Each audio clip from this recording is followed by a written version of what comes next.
personally, considering the world is so old, like we're talking thousands of years. Allegedly. I believe that humans have already been outside and been to space and gone to different planets. And they're lost out there. They're reminiscing on the life that you had before this thing that they pretended was actually live. That's why I believe that when people quote unquote die, they're actually going to live. And right now is what we're experiencing as real death. And then she chuckled and she said to me, because she is a lot more reactionary and she is a bit more led by her emotions, she said, well, no. If that was me, it doesn't matter what you have to say. You've done X, Y, Z to me. You've offended me. I'm in my feelings because of it. Who cares if you turn up outside my house and you want to talk now? But why should I react in a way you recognise for you to see it as a valid reaction? Because have you ever had you've enforced a boundary, or there's been a consequence, or you've, gully creeped, as I like to say, out of someone's life, and it's like, oh my god, how dare you? Oh my god, yeah, you done this to me. And it's like, well, when you were treating me like all types of son of a bitches, what did you expect? Hi souls, I'm Ali. And I'm Ebz, and welcome to the Divine Soliloquy podcast, where we share with you a higher level of thought consciousness from our own personal perspectives. This is a safe space to join us as we vibrate in and out of banter and soulful conversation. Yep, we're back. We're back and we're better. Are we? I don't even know. How are you feeling today? I'm feeling fine. She's a groggy little shit. I feel better now that I've got that out. She's fucking miserable. I'm joking. She's not. She's amazing. I love you. I'm just tired. But do you know what? It's actually so it's a good thing. It's a human thing. Yeah, it's been a long day. Yeah. And I'm tired. But we are here because this is a conversation that we talk about all the time. Yeah. And it's something that affects us quite a lot. Are emotionally intelligent people unrelatable? Essentially. Because apparently, if you have emotional intelligence, you're a completely detached, cold monster. That's what they say. So they say. So the masses proclaim. The people, the others. However, yeah. Sorry, I didn't even hear that. However, I actually envy people who just feel freely and emote freely. Yeah. I truly envy people like that. Let's bring it back though. Yes, because of what? Sorry. Yeah. Because you were bringing it back, and then I took it back, and then we're both in the time machine. You said you envy people that feel freely. Would you say an emotionally intelligent person is restricted from feeling freely? I think nowadays emotional intelligence somehow means being emotionally suppressed. And it doesn't mean that to me, but that's what a lot of people see it as. They see it as somebody who doesn't just emote freely. And that is true. But in my eyes, I emote when I feel like I'm in a safe space. And a lot of the time, my safe space is just me. I don't necessarily have a safe space outside of me or outside of you, to be fair. Me. No, I agree. Yeah. So that's what it is. Because they don't see you emoting, they assume that you don't have them and that you don't emote freely. But I think emotionally intelligent people recognize when they can emote and how they can protect themselves, I guess, from, I don't know, for me, let me just say for me, from judgment or from not being understood, because that's the thing for me. Not being understood is definitely a thing for me. I know that's not a thing for every emotionally intelligent person, but it is for me. How do you feel about that? Yeah, to piggyback off of what you said, because I agree, also the emotions being handled in a correct way, a response to the emotion that you are expressing, and that doesn't necessarily have to look like tears or look like anger or look like blocking and so on and so forth. Sometimes it really is a conversation.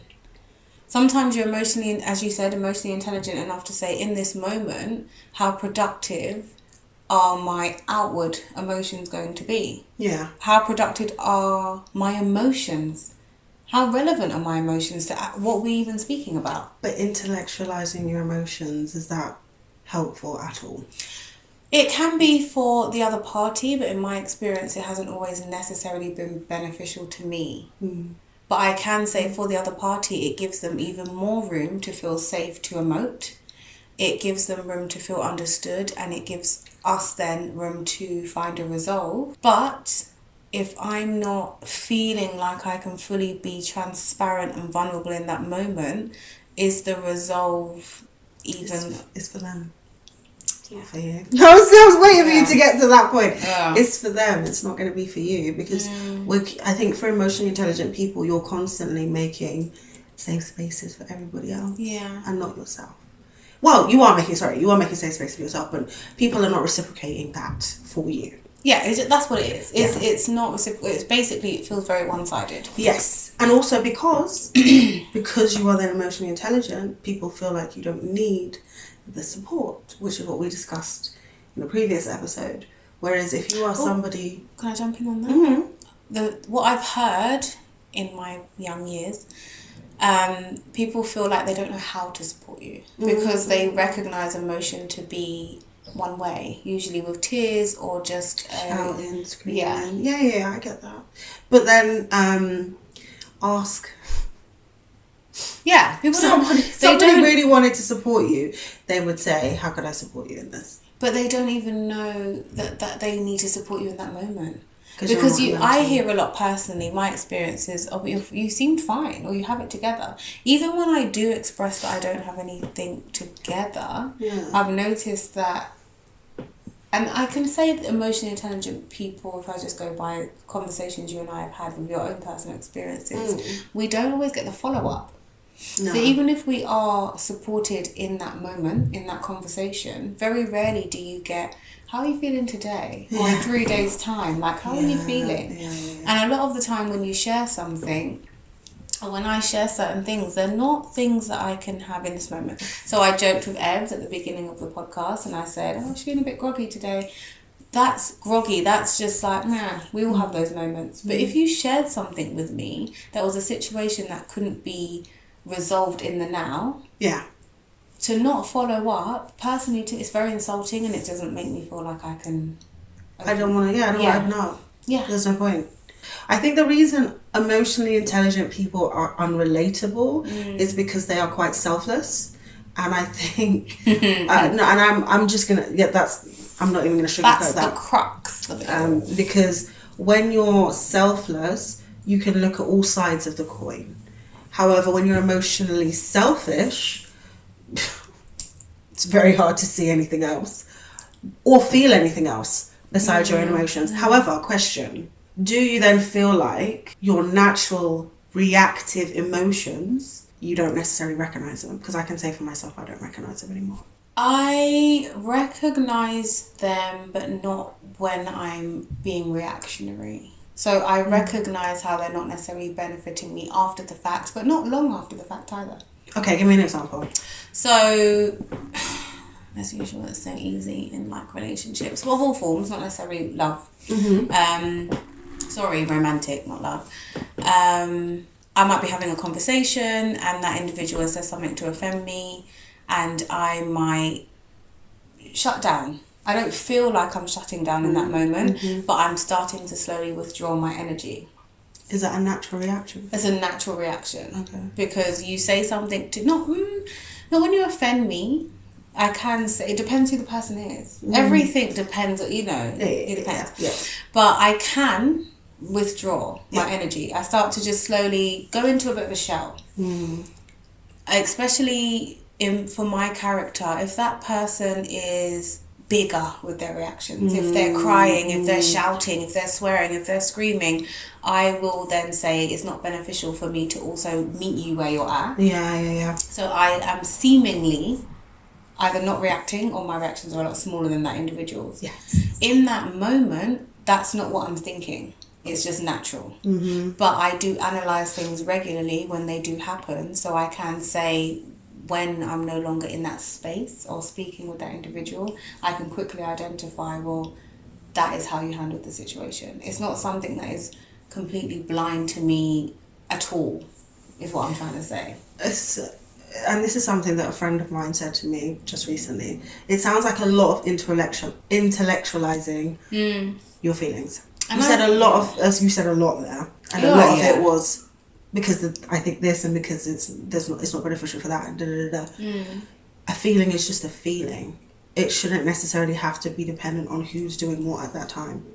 And that's what I do. I had, sorry to cut the story, but I had a friend, and we had this conversation, and she had expressed to me that she is an emotional individual and reactionary. Which isn't a bad thing.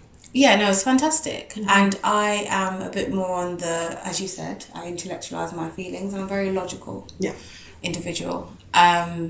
And she asked me something. You know, she was giving me advice, and I shared this with you. She asked me something. She said, for example, we'll get personal.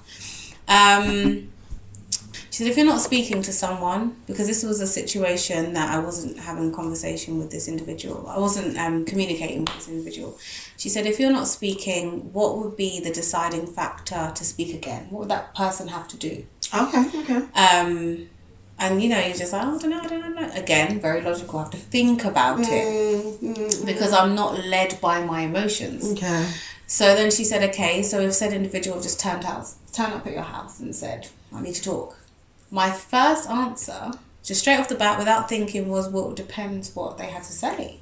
Okay. Do you know what I mean? Yeah, As in, I would give that space. And she again thinking about the other person. Yeah.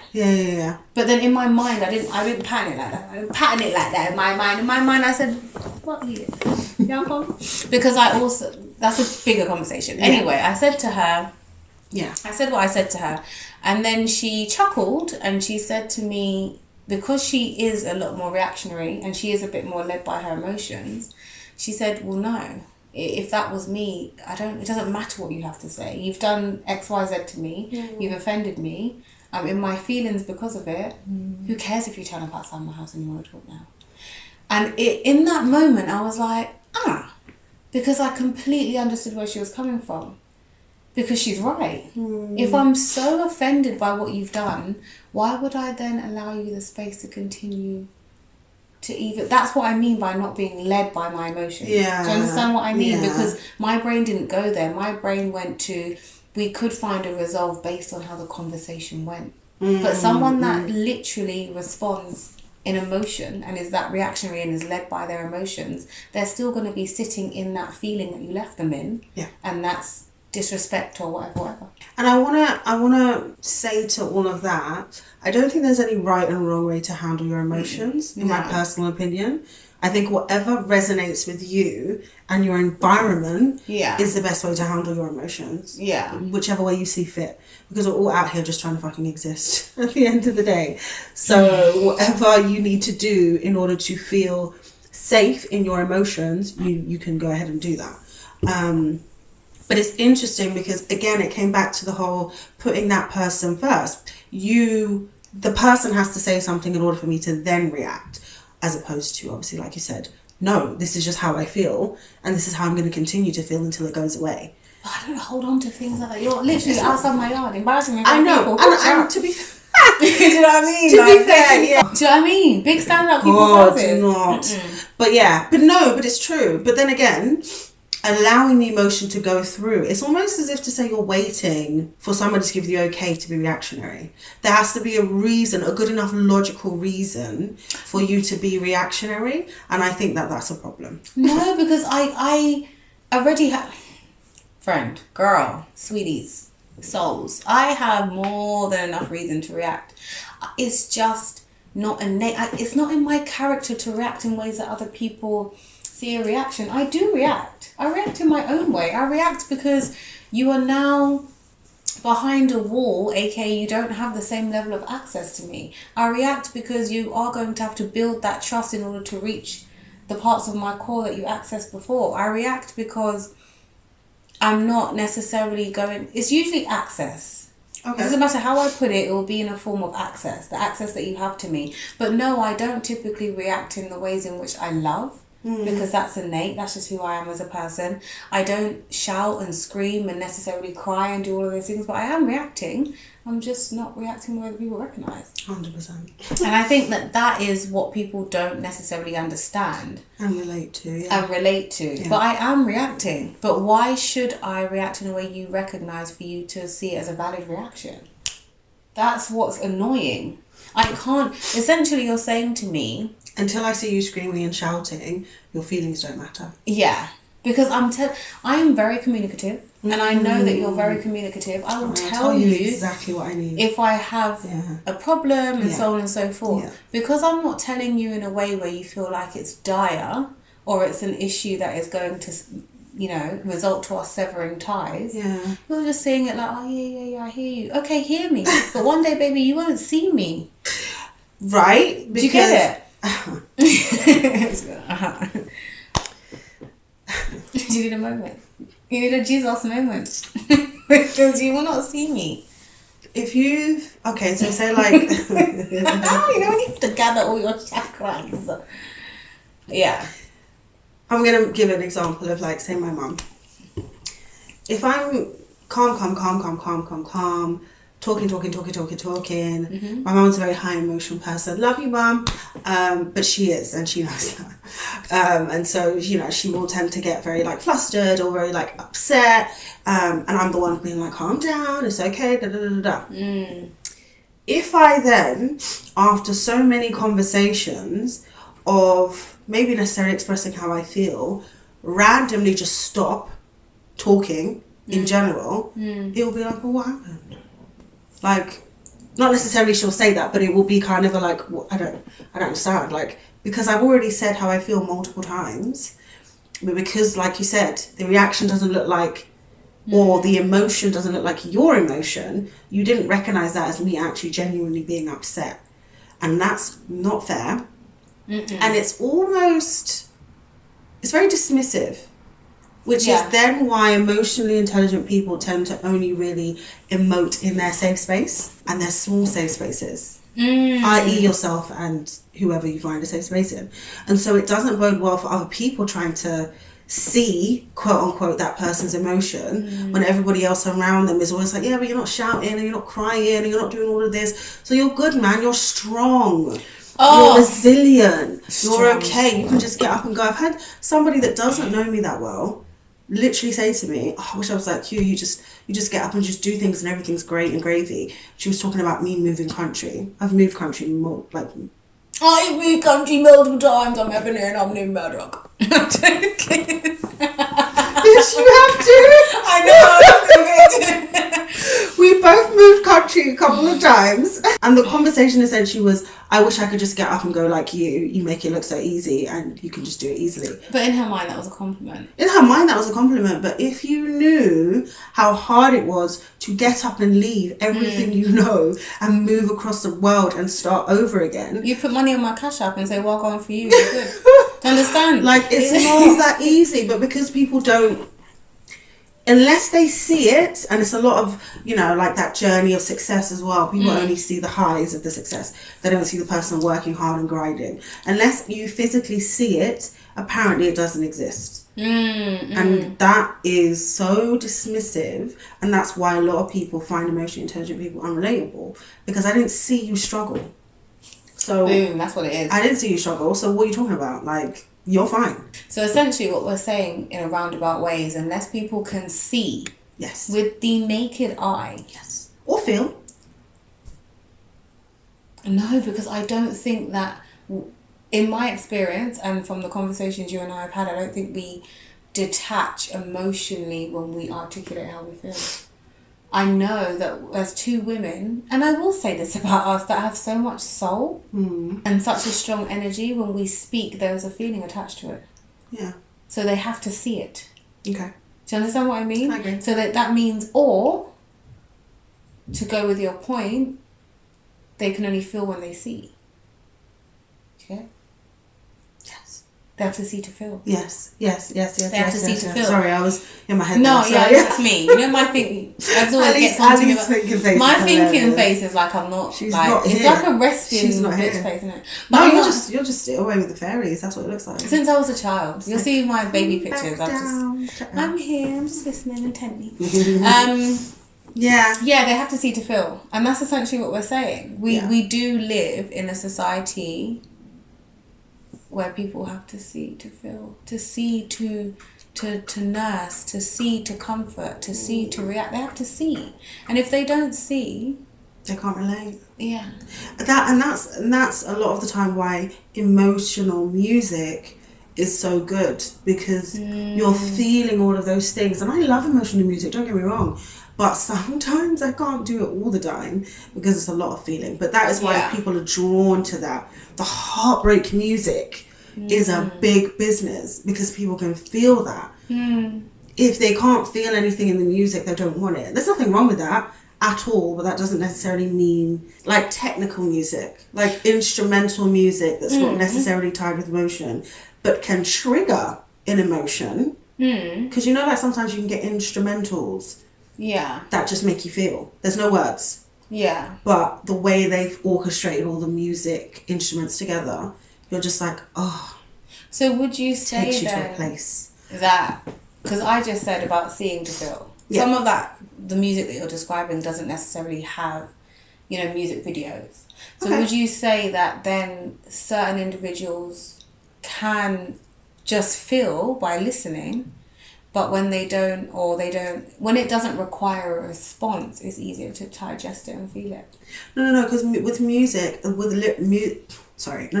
lyrics in a music, okay, let's take a Summer Walker, because we just talked about her off camera. Yeah.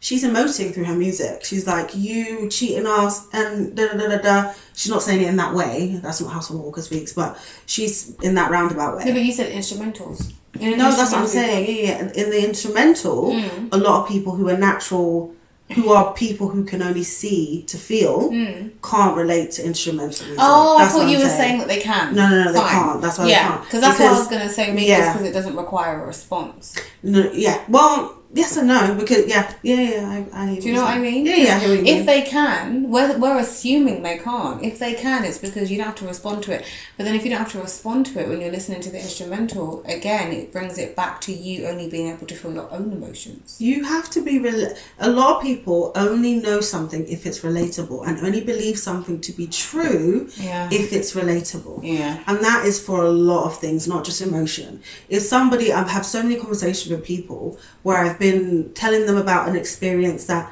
maybe another demographic of people have, because they haven't experienced it or haven't seen it for themselves or haven't been around it, it doesn't exist. You know what I mean? It just doesn't exist. You're like, no, I've never seen that happen before. You're like, no. I've had conversations with men that have literally argued with me about navigating life as a woman. No, like, literally on Jaja. They do. Why do you lot do that? On Celestia. Why do you lot do that? On I&M. There are guys on the internet arguing to the death that women cannot have just sexual relationships. They would gamble their balls. Oh, yeah. They would. Yeah, They'd be like, a ball sack for a ball sack. But just because you haven't seen it and it's not maybe necessarily the norm or the majority, that doesn't mean it doesn't exist. So just because you can't see my emotion or you can't feel my emotion, you can't hear my emotion, that doesn't mean it doesn't exist. There's a lot of things that we can't see, but we know it still exists. I can't see air. I know it's there though. But do you? Because I breathe it. Do you? Do I know it's there? Yeah. I'm just being like. I know it's there because they've told me that that's what I'm breathing in, that's what it's called. It could be called something completely different. But the word we put on things is the words we put on things. Does that make sense? Language is life is about perception, and language is what we put on the perceptions, essentially. Yeah. So, because it's that time. What time is it? It's high sense or no sense.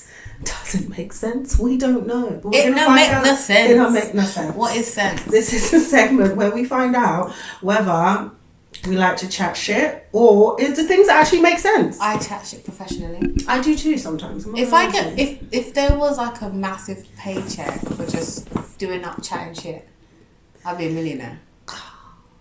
No, like, you're my friend. No, you would. You know, you would be a millionaire. You would be a millionaire. Okay. I've got one. I've got something. Okay, let me know if it makes sense or it doesn't make sense. It doesn't make sense. Or I was just high. But life. Hear me out, yeah? You know there's like the space race going on, right? Like, as in, you know, Elon Musk and whatever his name is, Richard Branson, they're all trying to go to the moon and shit. They're all trying to do up space. Okay, personally, considering the world is so old, like we're talking thousands of years. Allegedly. I believe that humans have already been outside and been to space and gone to different planets. And they're lost out there. They're like out there, either found another planet or just completely got destroyed. I cannot sit here and truly believe that the world is that old and no other human species has gone into space and actually like settled or even gone to another planet, like outside of the moon. So do you feel like people are you know how they say men are from Mars and women are from Venus? Yeah, I feel like we low-key have some aliens living among us. Well, why are they aliens? Because they're not here. Well, actually, they've got... Okay, so maybe them... And that's the other thing. They might not be aliens. They've gone. They're humans. They've gone. They've lived over on another planet for like centuries and centuries and maybe even thousands and thousands of years. And then they've tried to find their way back home. And they have... And now they're like, like, Earth has changed, boy. Are we trying to find our way back home? That too! See, that makes sense! Maybe the reason why this whole thing called life is so difficult to navigate is because we are not existing where we actually belong. We're not home. So maybe, because that actually kind of segues into my high sense. Oh, go ahead. All of this is us trying to find our way back home. That's just what it is. Is that what's your high sense? Yeah. Oh my god, synchronicity. We didn't know each other's, by the way. We didn't know what we were going to say. But we're in sync or whatever, soulmates or whatever, friendship or whatever. But no, honestly, maybe we're just trying to find our way back home. Because people are like, oh, life is so hard. But existing is so simple. Existing is so easy. Existing is actually effortless. It's all the shit in between that makes it difficult. So maybe it's because we're in search for something. And most people say, what are you in search for? Is it love? They get love. They're not happy. Is it money? They get money. They're not happy. Is it belonging? You never actually feel like you belong. Do you know why? Because we're not home. Because we're trying to go back home. So it segues back to your idea. That's because this is not home. We were all brought here like Windrush to just work our way through this. Said Windrush. It's true. I'm dying. We just was brought here like Windrush. No, like this is what it is. This is what we're doing, and that is the reason why. Yeah, no, I agree. It doesn't make no sense. But it makes sense. It does. It's not a high sense. It because makes sense. you're telling me, no matter it doesn't. I've met some very balanced individuals, as balanced as they can be for themselves, that still feel a little bit misplaced. Yeah. Unless they travel to another realm. Because that's another thing about spirituality. We know it's a bit overused and a bit of a trend at the moment, but there are people that can travel realms. We'll get into that another day, but they can travel realms, and that is when they feel like they're at home. So basically, when you were not here in this 3D, you feel like you're at home, which means we're not supposed to be here. I feel like that when I'm dreaming. I feel like my dreams are another dimension, but that's another high sense or no sense moment. But yeah, I get you. Your dreams are almost like, people say, oh, it's like deja vu. Yeah, it's just me in another dimension, living another life. Or you showing yourself where you're supposed to actually be, where you're ending up. You're reminiscing on the life that you had before this thing that they pretended was actually live. That's why I believe that when people quote unquote die, they're actually going to live, and right now is what we're experiencing as real death. Boom!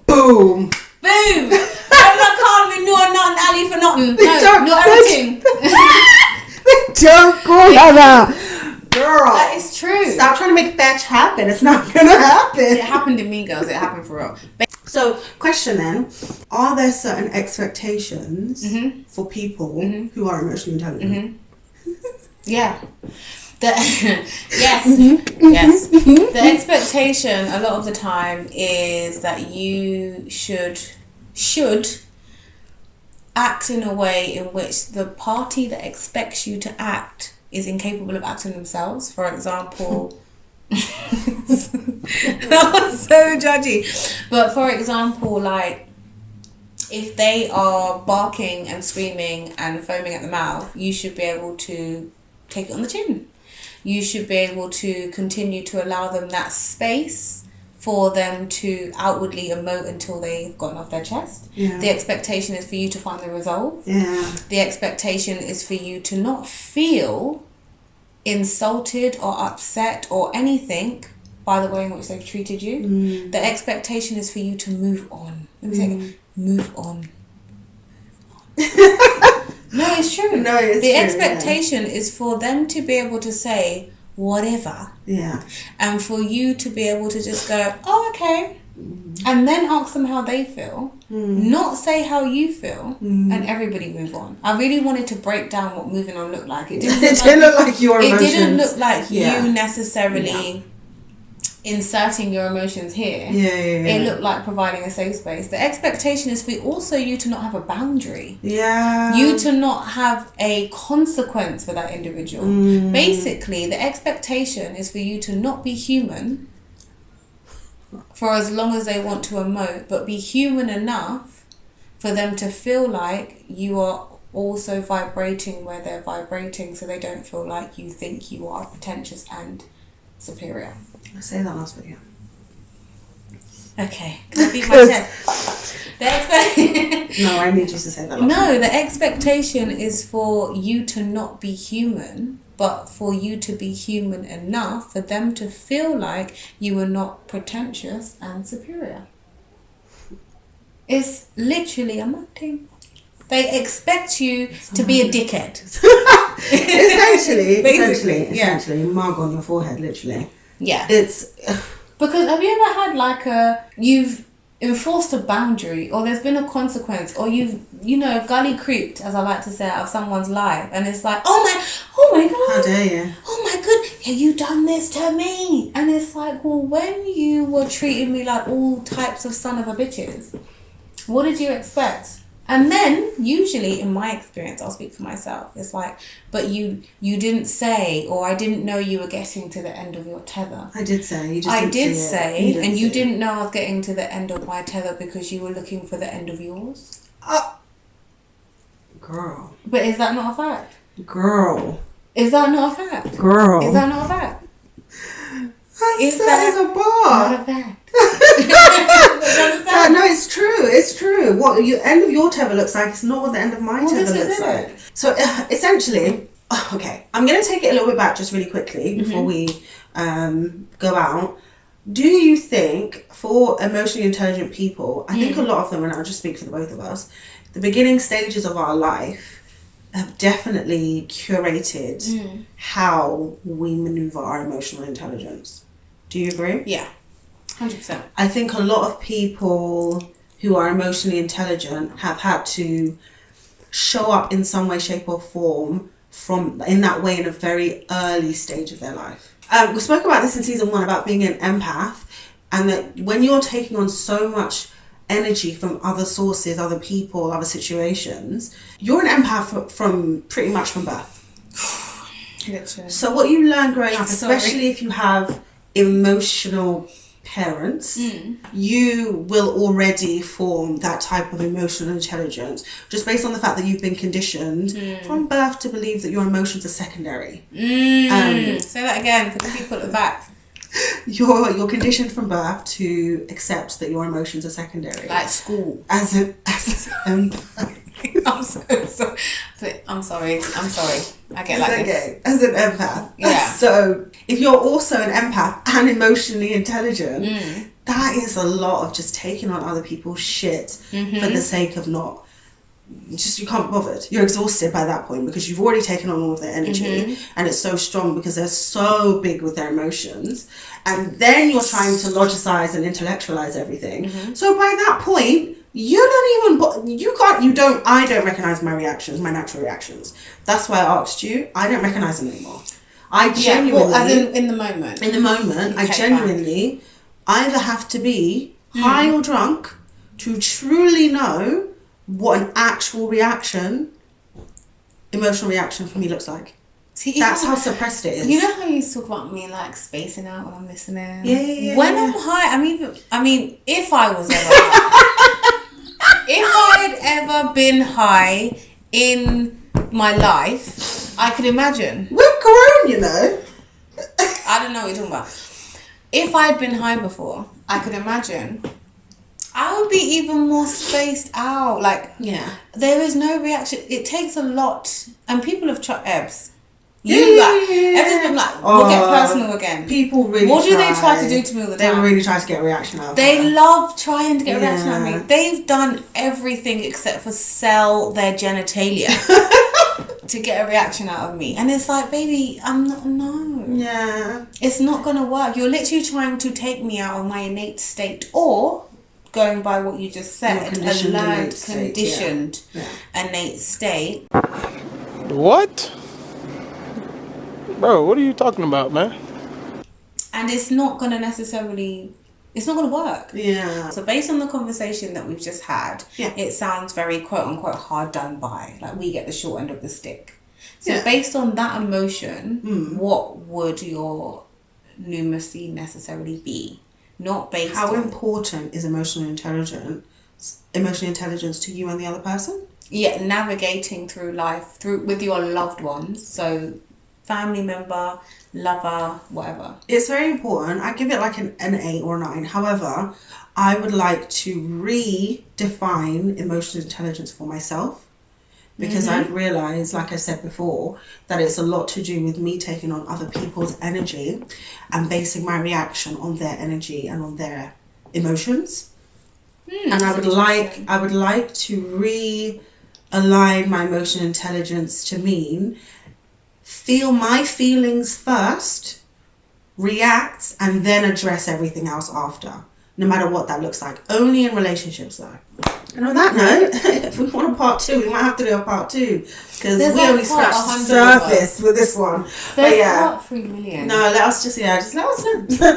Anyway. Okay. I'm Ebz. And I'm Ebz's mate. Well, if you're Ebz, I'm obviously Ali. You didn't say, this is Ebz and Chantel. No. At this point. Toodles! Mwah.